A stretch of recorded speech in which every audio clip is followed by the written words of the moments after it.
네, 더불어민주당 윤건영 의원과 함께하는 슬기로울 정치 시간입니다. 어서 오세요. 네, 윤건영입니다. 네, 안녕하세요, 의원님. 오늘은 좀 국내 정치 중심으로 좀 질문을 드려야 되는데요. 네. 그 전에 좀 요거 하나는 좀 여쭙고 가야 될 것 같습니다. 문재인 대통령이 지금 유럽 순방 중이시잖아요. 네.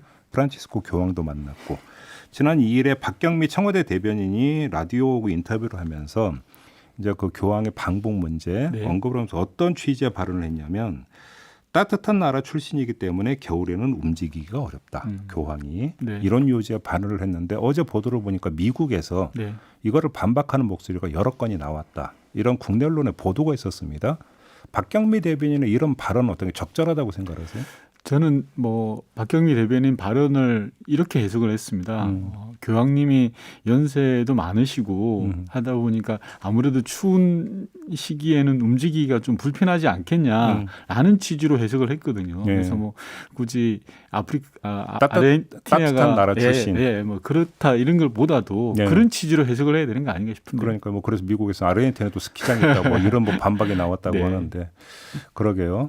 그리고 사실은 이 문제의 본질은 북한이 초대장을 보내느냐 맞습니다. 마느냐. 네. 사실은 교황은 이미 방북 의사를 여러 차례 밝힌 걸로 제가 맞습니다. 알고 있고 북한이 초청장을 안 보내고 있는 그래서 거잖아요. 북한과 교황청의 외교의 영역입니다, 사실은. 그러니까요. 네. 알겠습니다. 자, 선대위가 이제 출범을 했는데요. 네. 1차 명단을 보면 주로 이제 다선 의원 중심으로 발표가 된 것 같고. 그렇습니다. 3선 이상 중진 의원들이 주로 발표됐습니다. 그러면 그 윤건영 의원님은 초선이시면 3차 그럼요. 명단에 들어가신 겁니까? 어떻게 됩니까? 2차, 3차 이제 나올 예정입니다. 혹시 좀 그 내정이 됐는데 아직 공개가 안 된 겁니까? 어떻게 아닙니다. 된 아직 정해지지 않았고 곧 발표될 것 같습니다. 어떤 역할을 그러니까 좀 요청받고 이런 건 없습니까? 네. 선대위 어떤 거 아무튼 일단 좀 출범이 됐는데 출범식 혹시 참석하셨나요? 출범식 당연히 했고요. 저는 역대급이라고 평가를 내리는데 경선 후보 모두가 네. 한 목소리로 이재명 후보의 지지 연설을 했거든요. 그러니까 이런 장면은 우리 대선에서 보기 힘든 장면이었던 것 같아요. 역시 이제 민주당은 하나다라는 걸 좀 과시를 했고요. 네. 국민의힘은 좀 배가 아플 것 같아요. 지금 상황에서 꿈도 못 꿀 거니까. 네. 그래요.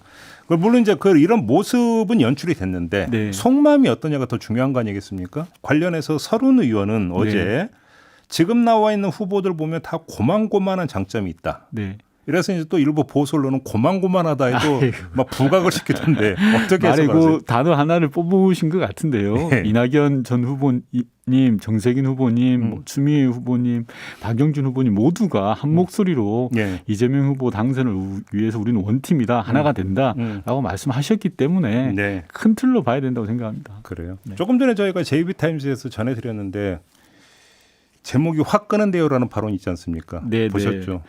제목만 보고 기사와 전체 풀을 제가 보지는 못했습니다. 그러니까 아무튼 오피스 누나라고 하는 웹툰을 보면서 제목이 네, 네. 확 끄는데요. 네. 이런 그 발언을 했다라는 건데 그러니까 별로 적절한 발언 같지는 않아가지고요.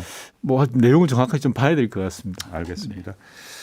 지난주에 이제 그 이재명 후보가 이제 과감하게 몽골 기병처럼 정책 행보에 나서야 된다고 말씀을 하셨는데 네. 사실은 그 선대위 출범을 전후해서 정책 이야기를 좀 거의 쏟아내고 있다시피 하는데요. 네, 네. 지금 제대로 가고 있다고 평가하십니까?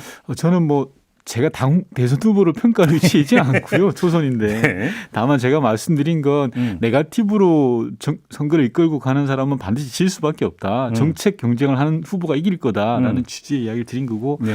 이에 반해서 야당은 정책은 전무하고 지금 막말만 남아 있거든요. 네.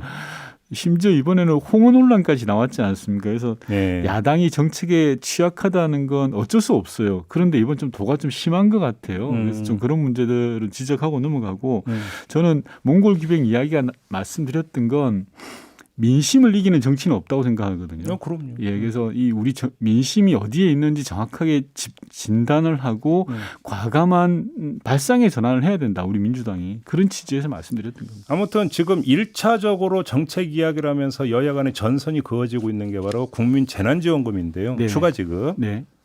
필요하다고 보십니까? 여러 가지 의견이 있을 수 있습니다. 네. 총리께서는 조금 부정적으로 말씀을 하신 것 같은데 저는 정부는 정부의 입장이 있고 후보는 후보의 판단이 있을 수 있다라고 생각을 하고 전 국민 재난지원금은 선악의 문제가 아니다. 이 선택의 문제이기 때문에 그렇다라는 말씀 드리고 싶고요. 오늘 저희 당의 정책의총이 있습니다. 본격적으로 논의가 이루어질 거니까 아하. 좀 상황을 지켜보면 될 것 같습니다. 오늘 정책의총이 있어요? 네네. 그러면 이제 요번 가을 정기국회에서 어떤 입법안을 처리하자 이런 논의가 이루어지는 겁니까? 맞습니다. 오늘은 개발이익 환수제, 음. 대장동 사건 등에 대해서 네. 집중적으로 논의를 할 텐데요. 예. 이왕 뭐 전국민 재난지원금 이슈가 나왔기 때문에 아마 이야기가 되지 않을까 싶습니다. 그 지금 개발이익 환수제 같은 경우 이번 회기 내에 처리할 가능성이 있습니까? 그것도 가능하다고 보세요? 저 개인적으로는 해야 된다라는 생각이 듭니다. 왜냐하면 예. 국민적으로 부동산에 관한 관심이 크지 않습니까? 음. 그리고 이 대장동 개발 사업에 대한 공분도 크고요. 네네. 이럴 때 제대로 제도 개혁을 해내는 게 국회의 역할이라고 생각을 합니다. 그래요. 지금 그 확인이 좀 필요하긴 한데 네. 한 보도에 따르면 이번 주말에 이제 검언개혁 촛불 집회가 열리는데 이 자리에 이재명 후보가 특별 대담자로 참석할 거다. 네. 이런 보도가 있었는데 일단 이건 좀 사실관계를 일단 좀 확인이 예, 필요한 부분이죠. 확인해봐야 될 것 같아요. 예. 근데 아무튼 검언개혁에 다시 드라이브를 거는 방향성에 대해서는 어떻게 생각하세요? 모르겠습니다. 일단 일정 자체는 확인되지 않은 거라 네. 뭐 현재 상황에서 이야기하는 건 큰 의미가 없다고 보는데요. 검찰이나 언론이나 개혁의 무풍지대가 돼서는 안 되는 거죠. 다만 공약으로 하는 문제는 정책본부에서 차분하게 다룰 문제라고 생각합니다. 오늘 정책의총에서 그 얘기까지는 안 나오는 겁니까? 그러지는 않을 겁니다. 아마. 그건 아닌 예, 거고. 오늘은 입법 과제에 대해서 주로 이야기가 나올 거고요. 예, 그래요.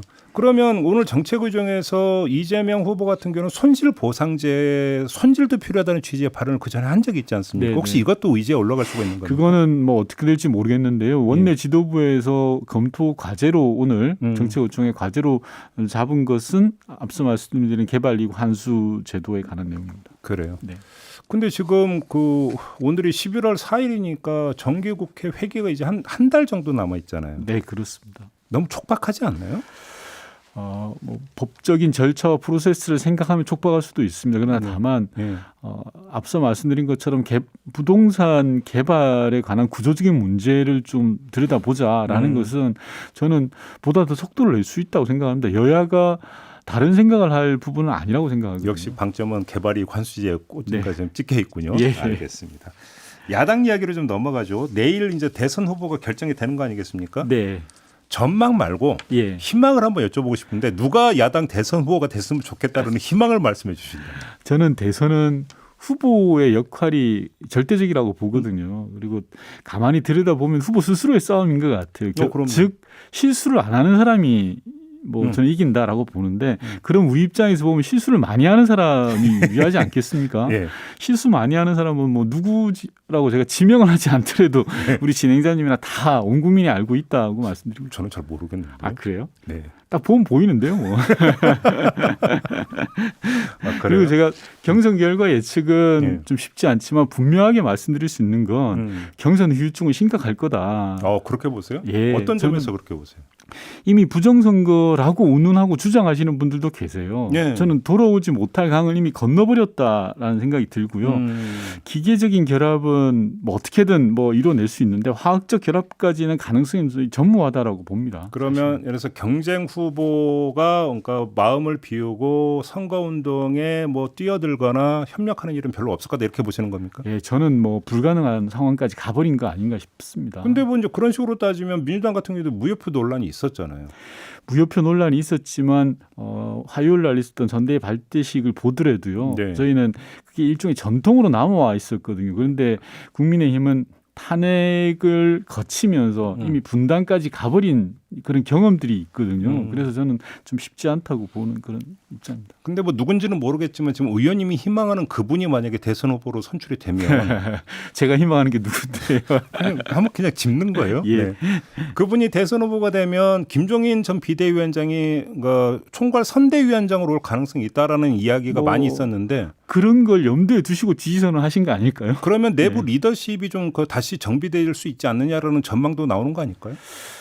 상대 후보가 전 수용되지 않을 거라고 보고요. 뭐 분석과 관련해서 사람들 이야기를 들어보니까 여의도에 가까이 계신 분들은 윤 후보가 될 것 같다. 여의도에서 먼 사람들은 홍 후보가 될 것 같다. 이게 이제 당심과 민심의 이렇게 이야기하시고 바람이 마포대교를 넘어오면 이제 홍 후보가 이길 거고 예. 마포대교를 넘지 못하면 윤 후보가 된다. 그렇게 분석을 하시더라고요. 그래요? 네. 그러면 김종인 위원장이 선대위원장으로 등판을 하더라도 후유증을 완전히 그 정리는 못할 거다 이렇게 보시는 겁니까? 예, 정치는 사람이 하는 거라서요. 예. 쉽지 않을 거라고 봅니다. 감정이 있을 예. 것이다. 알겠습니다. 안철수 대표가 이제 등판을 했는데요. 네. 어떻게 평가하세요? 등판은 뭐 우리 헌법에 보장된 권한을 행사하시는 거니까 저는 뭐 당연히 할 수 있다고 생각하는데 안철수 대표가 지난 시절에 국민의힘 분들한테 많이 당하신 것 같아요. 그래요? 예, 이준석 대표가 속값은 쳐줄게라고 비아냥거리고 또 예. 최근에 보면 거강꾼 노릇하면 징계를 확실하게 하겠다라고 뭐 펄펄 뛰고 있지 않습니까? 네네. 입장을 바꿔놓고 생각하면 안철수 대표가 아무리 단일화의 아이콘이라고는 하지만 전 최소한의 자존심은 있다라고 생각을 하거든요. 계속 말씀드리지만 정치는 사람이 하는 거라 지난 보궐선거 때 이제 합당까지 합의를 해놓고도 자기는 배신당했다라는 그런 기억을 가지고 있을 거로 봐져요. 그래서 저는 근데 국민의힘에서는 합당이 안 된 그 결렬의 책임을 국민의 당으로 돌리고 있는데. 그거는 거대 야당과 소수 야당이 합당을 하면 약자 입장에서 봐주는 게 맞죠. 그러게 뭐. 예. 그러면 단일화는 없을 거다라고 그렇게 단언하시는 겁니까? 대단히 어려울 거다라고 봐지고요. 지금처럼 저는 단일화에 급한 쪽은 국민의힘인데 오히려 뻗대고 계시는 느낌이 들거든요. 네. 그래서 물론 진보와 보수 모두 다 단일화가 어려울 겁니다. 그래서 저는 결정적 변수가 되기보다는 주요한 변수는 될 수 있다라고 보고 있습니다. 근데 이제 사실 초기에 여야 막론하고 모두 어떤 그 분석을 했냐면 이번 대선판은 선거 지형이 양극화되다 보니까 진영 대결이 너무나 뚜렷하다. 중간지대는 없다. 네, 이게 이제 그러니까 같은 분석이었는데. 맞습니다. 중간지대는 없을 걸로 예견이 되는데요. 예. 이 단일화를 하지 않으면 안철수 후보나 정의당의 심상정 후보가 한 2, 3% 정도만 가져간다고 그 정도만 하더라도 하더라도 심각한 영향을 줄 수 있다고 보는 겁니다. 그래요. 네. 심상정 그 후보 이야기가 나왔으니까 네. 심상정 후보는 딱 잘랐거든요. 더 이상 단일화 없다. 맞습니다. 그래서 제가 말씀드린 것처럼 진보든 보수든 단일화를 가지고 엄청난 지난한 과정을 저는 거칠 거라고 봅니다. 네. 네. 그런데 그러면 민주당 입장에서는 판세 보아가면서 막판에 이게 지금 1, 2% 초박빙이다 하면 다시 단일화를 밀어붙일 수도 있겠네요. 그러면. 이재명 후보의 발언을 쭉 분석을 해보면 네. 여러 가지 열어놓고 가시고 계시는 것 같아요. 이런 부분들에 대해서. 그렇게? 네네. 네. 지금까지 나온 발언만 보면 그래서 앞으로 선대위가 본격적으로 가동이 되면서 좀 더 논의가 되지 않을까 싶은데요. 아무튼 그 지금 추세로 보면 그냥 사자구도로 가는 것 같다. 이런 말씀이시고. 네. 그걸 감안하고 가야 될 것 같고요. 계속 말씀드리지만 그만큼 당했는데 이게 사람 마음이라는 게 쉽게 안 풀어지거든요. 오늘의 이제 모두는 감정이군요. 의원님의 말씀을 관통하고 있는 키워드는 감정인 것 같은데. 정치는 사람이 한다 이거죠. 제가 지금 사자구도라고 하면 섭섭할 분이 한 분 계시죠. 그렇죠. 김동연 전 경제부총리. 예. 김동연 전 경제부총리도 그러면 대선 막판의 선택에 따라서 일정 변수 역할을 할 수 있다고 보십니까? 저는 그분이 얼마만큼의 공간을 확보해 나가느냐에 따라서 중요한 변수가 될 수도 있다고 봅니다. 그러면 그 역대급으로 중간지대가 좁은데 네. 그 좁은 중간지대 안에서 다시 3자 구도가 형성이 되는 겁니까? 심상정, 안철수, 김동연 이렇게 세 분의. 그렇습니다. 이제 그런 부분들은 이 선거 구도라는 건 앞으로 시간이 5달 정도 남았잖아요. 그래서 이 5달이라는 시간이 아마 평상시 5달하고는 다를 겁니다. 엄청나게 역동적으로 진행될 거라 어떻게 될지는 조금 더 상황을 봐야 될 것 같습니다. 그러면 그 김동연 전 경제부총리가 그러면 그 중간지대에서의 각축전에서 일정한 성과를 거둘 수도 있다고 보시는 거예요? 김동연 부총리의 몫이죠. 예. 그건. 네. 그건 하기 나름이다. 알겠습니다. 이 질문을 좀 드리고 이제 민주당 선대위로 다시 돌아가서 이제 그 의원님 같은 경험이 많으시니까 메머드급 선대위라고 하는 것은 좋은데 그게 화합의 상징이라는 점에서도 좋고 다 좋은데 문제는 그렇게 조직이 커져버리면 의사 결정 과정에서 문제가 발생할 수도 있는 거 아니겠습니까? 네네. 특히 대선이라고 하는 것은 말 그대로 그때그때 임기 응변식으로 대응하는 것 요인도 되게 많은데 이렇게 되다 보면 문제에서 내부 소통의 문제가 되고 거기서 다시 여러 가지 이야기가 또 나올 수 있는 거 아니겠습니까? 이건 기우입니까 아닙니까? 그런 걱정을 할 수 있다고 생각을 합니다. 그런데 다만 이번 대선은 여야 진보 보수가 일합을 겨누는 팽팽한 선거거든요. 그러면 가용한 모든 자원들을 하나로 모아내는 용광로 선대위가 맞다라고 봅니다. 그래서 최근에 우리 민주당 선대위 출범처럼 그렇게 많은 사람들이 모이는 선대위는 어쩔 수 없는 선택입니다. 그 선택의 과정 속에서 균형점을 찾아야 되는 겁니다. 말씀하셨던 것처럼 발빠른 소통과 임기 대응 그리고 위기 상황 대응 능력들을 갖춰 나가는 것은 그 안에서 풀어야 될 과제인 거라고 생각하고요. 내부 안에서 선대위 구성원들이 그러니까 충분히 그러니까 공유하고 인정할 수 있을 정도로 즉각적인 의사결정 단위를 어떻게 꾸리고 또 내부적으로 그러니까 인정받느냐 이게 사실은 과제라고 봐야 되는 거죠. 맞습니다. 알겠습니다. 오늘 말씀은 이렇게 마무리를 하도록 하죠. 고맙습니다, 의원님. 네. 더불어민주당의 윤건영 의원과 함께했습니다.